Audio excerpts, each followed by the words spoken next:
I want to switch gears and talk about Gamergate because apparently they had a big dust. You guys know the original Gamergate?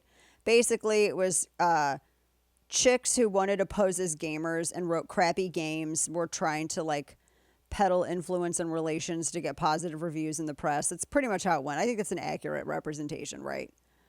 And I don't care what people think about if you play games or not. This is a subsection of American culture or just cultural in general that has been kind of wide open for a while. And I would caution Republicans to not disregard it. I played casually my entire life. I was playing Mortal Kombat right up until I gave birth to my first son.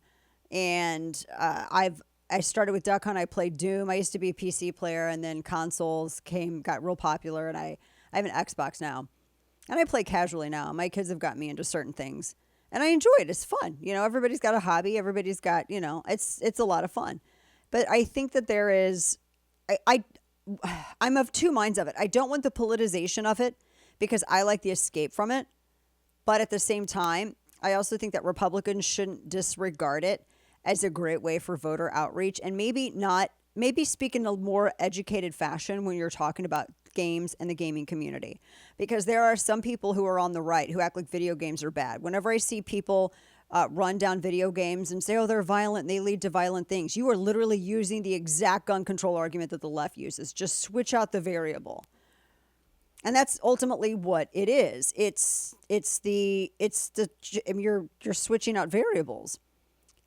If you think that gaming and gamers, I had said to somebody before that, if I'm irresponsible with insert variable here, that means you must be banned from it or variable must be heavily regulated. That doesn't make any sense.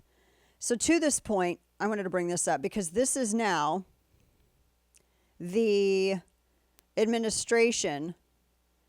They are targeting gamers for what they say is spreading disinformation. This is one of several things. You have federal agencies now secretly collaborating with gaming companies to monitor and fight domestic extremism. They say there's a report by the GAO revealing undisclosed collaboration between FBI, DHS, and huge companies like Roblox, Discord, and Reddit. They add that the report warns of quote-unquote extremists using aesthetics, humor, and memes. Oh no, not the memes. It's censorship through gaming.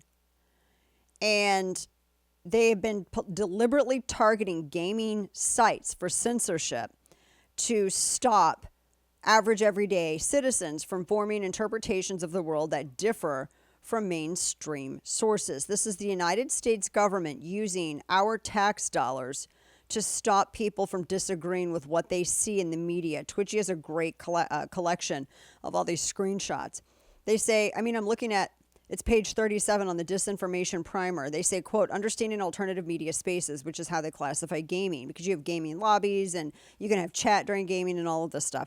They say discussions on disinformation and misinformation often revolve around assumptions of state actors driving the issue.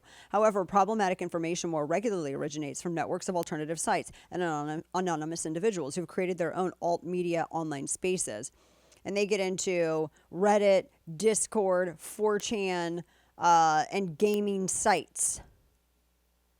They say that the information on these sites, like conspiracy theories, might seem silly to outsiders, but to users, these spaces enable them to collaborate and validate their own claims and interpretations of the world that differ from mainstream sources.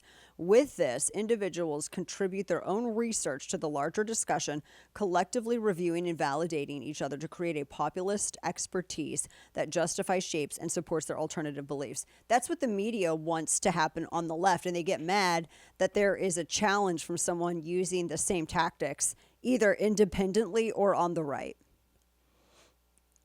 And there's a lawsuit that America First Legal filed that unearthed this disinformation primer revealing all of this. So many people are on Discord. They all chat on Discord. They have discussions and they connect with friends on Discord. Just because it's a foreign concept to other people doesn't mean that it is a nefarious thing. This is a new generation. Technology has made hanging out with friends different from everyone throwing their bikes on the friend's front lawn and going inside and playing Nintendo. It is the new more technologically advanced version of that, right? And that's all this is. And people are acting like they're a bunch of terrorists or extremists because they gather in these spaces and they discuss. So now they're essentially wanting to spy on people when they play video games. That's kind of like what this is. That's how they're promoting this. This is awful.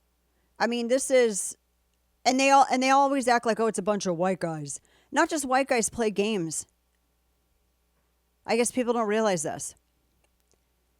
I am a 40-something-year-old woman, and I play video games. I played games my entire life, casually. There are girls, women, men, boys, black, white, Asian, everything. Jewish gamers, Christian gamers, atheist gamers. It is like the one place where people can go. It's either gaming, anime, or, even K-dramas. God love them. K-dramas are so free of all of this stuff. Yay. There's hardly any space where people can go to get away from everybody's nonstop BS. I'm so tired of this stuff. And if that's not bad enough, now you have, one company that got hit because apparently it was like some GAMERGATE 2.0 stuff, and they were trying to impugn the gaming community as a whole. They're trying to wokeify everything. They're trying to make every gaming experience like damn Borderlands. If you've ever played Borderlands, it's so damn woke. It is unenjoyable and insufferable. I downloaded it. I even played the Tiny Tina's Adventure and I deleted it. The gameplay is amazing. The graphics are great, but I don't need a rainbow colored butt stallion unicorn and some sort of trans hero to walk me through gameplay. It's so annoying. Ken, you know exactly what I'm talking about. Leave gaming alone, leave gamers alone, and stop talking about games and the people who play them using the left's gun control logic and words.